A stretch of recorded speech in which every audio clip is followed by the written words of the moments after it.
Good morning everyone. आज हम economics पढ़ेंगे इकोनॉमिक्स अर्थशास्त्र 10वीं कक्षा का पहला चैप्टर होगा, यूनिट फर्स्ट, उसका टॉपिक सेकेंड होगा आज। इसमें हमें आज पढ़ना है, पिछले चैप्टर में हमने पढ़ा था, पिछले टॉपिक्स में अर्थव्यवस्था कितने प्रकार के होते हैं। अर्थव्यवस्था के प्रकार कितने प्रकार के होते हैं, मैंने सिर्फ ये बता दिया था कि अर्थव्यवस्था 3 प्रकार के होते हैं, पूंजीवादी, समाजवादी और पूंजीवादी, समाजवादी और मिश्रित अर्थव्यवस्था। पूंजीवादी अर्थव्यवस्था क्या होता है? पूंजीवादी अर्थव्यवस्था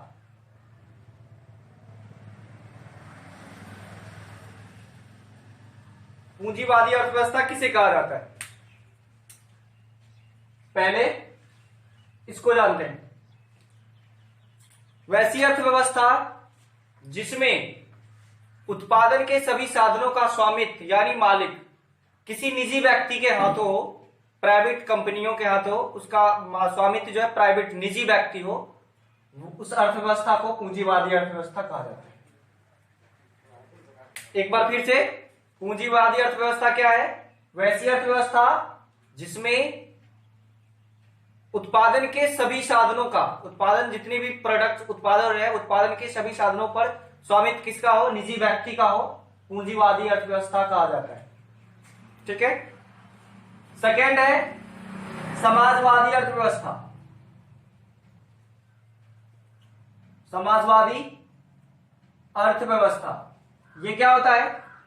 समाजवादी अर्थव्यवस्था जो होती है उसके उत्पादन के सभी साधनों पर या तो केंद्र सरकार या राज्य सरकार, जिस देश में समाजवादी अर्थव्यवस्था है उस देश में केंद्र सरकार या राज्य सरकार का उत्पादन के साधनों पर स्वामित्व, यानी कि जो भी कंपनियां या जो भी काम होगी, जितने भी काम होंगे वो सरकार के अंडर टेकिंग काम होगी, सबके सब सरकार के थ्रू काम होंगे। और सरकार किसके लिए काम करेगी? समाज के कल्याण के लिए, समाज के हितों को देखते हुए काम करेगी। इसलिए ऐसी अर्थव्यवस्था को समाजवादी अर्थव्यवस्था कहा गया है। ठीक है। अब समाजवादी अर्थव्यवस्था का जो देश है, पहले देख लेते हैं पूंजीवादी अर्थव्यवस्था में कौन कौन से देश आते हैं। तो पहला है अमेरिका, ऑस्ट्रेलिया,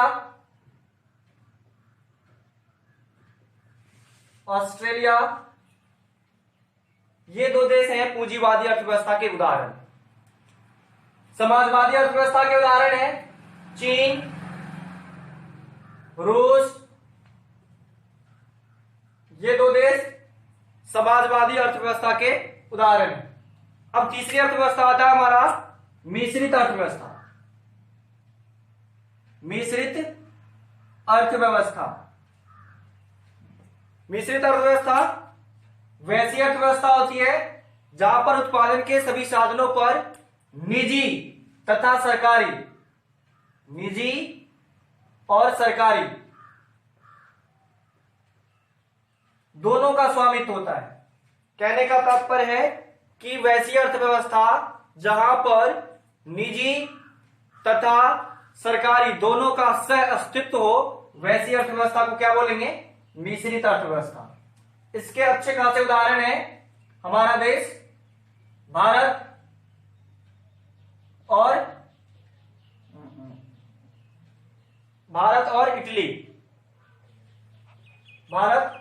इटली। ये 2 देश जो ऐसे हैं जो मिश्रित अर्थव्यवस्था वाले 2 देश हैं। ये तो हो गया हमारे अर्थव्यवस्था के प्रकार, कितने प्रकार के अर्थव्यवस्था होते हैं। अब आगे चलते हैं हम अर्थव्यवस्था का विकास। अर्थव्यवस्था का विकास जो है, अर्थव्यवस्था का विकास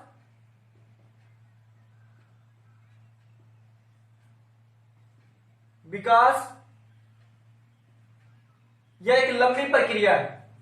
एकाएक कोई भी अर्थव्यवस्था इतना बूम नहीं करती है या इतना डेवलप नहीं करती है, विकसित नहीं होती है। उसका इतिहास जो है बहुत पुराना है। जिस तरीके से एग्जांपल लेते हैं एक पेड़ का, पेड़ बनने में एक छोटा सा बीज का योगदान होता है।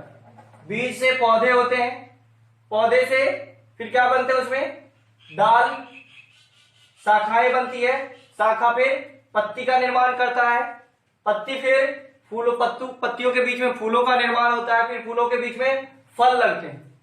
इसी तरीके से हमारी अर्थव्यवस्था होती है। अर्थव्यवस्था को बनने में कई हजार साल लगते हैं।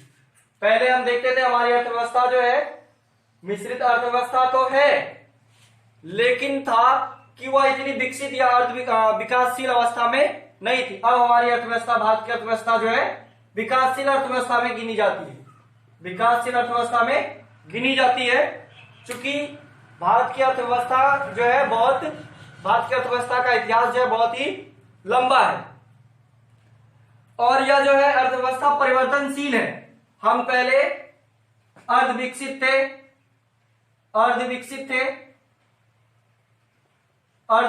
हम पहले, फिर हम विकासशील बने। इसी तरीके से अमेरिका का भी उदाहरण है, इसी तरीके से जापान का, फ्रांस का, जितने भी देश हैं जो अभी विकसित है वो पहले कभी अर्धविकसित हुआ करते थे, विकासशील हुआ करते थे, आज वो विकसित अर्थव्यवस्था में गिना जाता है। यानी कहने का तात्पर्य है कि अर्थव्यवस्था जो है परिवर्तनशील है और जो विकसित है वो जरूरी नहीं है कि हर हमेशा विकसित ही अर्थव्यवस्था रहेगी, कभी फिर वो विकासशील के रास्ते पर भी आ सकती है। आगे हम देखते हैं, प्रोफेसर स्टोरो कहते हैं अर्थव्यवस्था जो है, अर्थव्यवस्था एक और श्रम और दूसरी ओर जनसंख्या, एक और श्रम और दूसरी ओर जनसंख्या का क्या है, इस दोनों का संबंध है, सीधा सीधा संबंध है। क्यों? हमारी जनसंख्या में वृद्धि होगी, जैसे ही हमारी जनसंख्या में वृद्धि होगी तो उसके लिए हमें किसकी जरूरत पड़ेगी, जनसंख्या में वृद्धि होगी तो उतने हमें श्रम की जरूरत पड़ेगी। किसी चीज को उत्पादन करने के लिए हमें किसकी जरूरत पड़ेगी, मजदूरों की जरूरत पड़ेगी, यानी श्रम की, मेहनत की जरूरत पड़ेगी। और मेहनत करने के लिए हमें फिर जनसंख्या पे डिपेंड होना पड़ेगा। किसी वस्तु को उत्पादन करने के लिए फैक्ट्रियों में जो इकाई लगाई जाती है, जो वस्तुओं को उत्पादन करने के लिए हमें श्रम की जरूरत पड़ेगी। और श्रम कब आएगा, जब हमारी जनसंख्या होगी। तो इस दोनों का संबंध जो है सीधा सीधा संबंध है। इसी तरीके से प्रोफेसर मेयर और बॉल्डविन कहते हैं आर्थिक विकास एक ऐसी प्रक्रिया है जो दीर्घकाल में किसी अर्थव्यवस्था की वास्तविक राष्ट्रीय आय में वृद्धि को दर्शाता है। कहते हैं प्रोफेसर वाल्डेयर और प्रोफेसर मेयर कहते हैं कि अर्थव्यवस्था एक ऐसी आर्थिक क्रिया है जो एक और मतलब कि दीर्घकाल में, एक लंबे समय में उस देश के वास्तविक राष्ट्रीय आय को दर्शाता है, वृद्धि को दर्शाता है। ठीक है, अगले पॉइंट में है आर्थिक विकास का मुख्य उद्देश्य क्या होता है।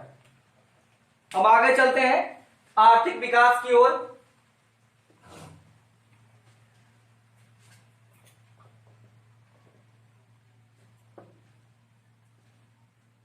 अब सवाल उठता है आर्थिक विकास का मुख्य उद्देश्य।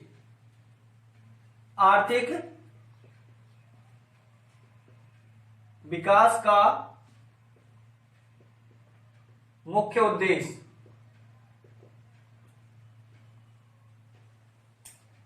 आर्थिक विकास का मुख्य उद्देश्य, इसका उद्देश्य अर्थव्यवस्था के समस्त क्षेत्रों में उत्पादन का स्तर ऊंचा प्राप्त करना होता है। आर्थिक विकास का सबसे जरूरी इंपॉर्टेंट चीज जो होता है वो ये होता है कि अर्थव्यवस्था के क्षेत्र में जितने भी क्रियाएं हैं उन सभी का स्तर क्या हो, ऊंचा हो। चाहे वो शिक्षा का स्तर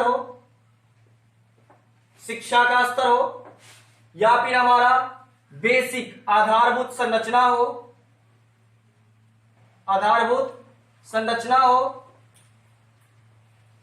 स्वास्थ्य हो, जो भी चीजें हैं, रेल, सड़कें, बिजली, संचार, पोस्ट ऑफिस, जितनी भी चीजें, उसके क्षेत्र में क्या हो, नवीन नई तकनीकी आए और उस तकनीकी के माध्यम से जो है क्या हो, उसमें मतलब वृद्धि हो, उसका स्तर ऊंचा हो। स्तर ऊंचा होने का मतलब कि कहने का तात्पर्य यह है कि स्तर ऊंचा होने का तात्पर्य है कि उसमें नई नई तकनीकी आई और टेक्नोलॉजी के माध्यम से नए नए आविष्कार किए जाए, काम किए जाए, सब में प्रगति।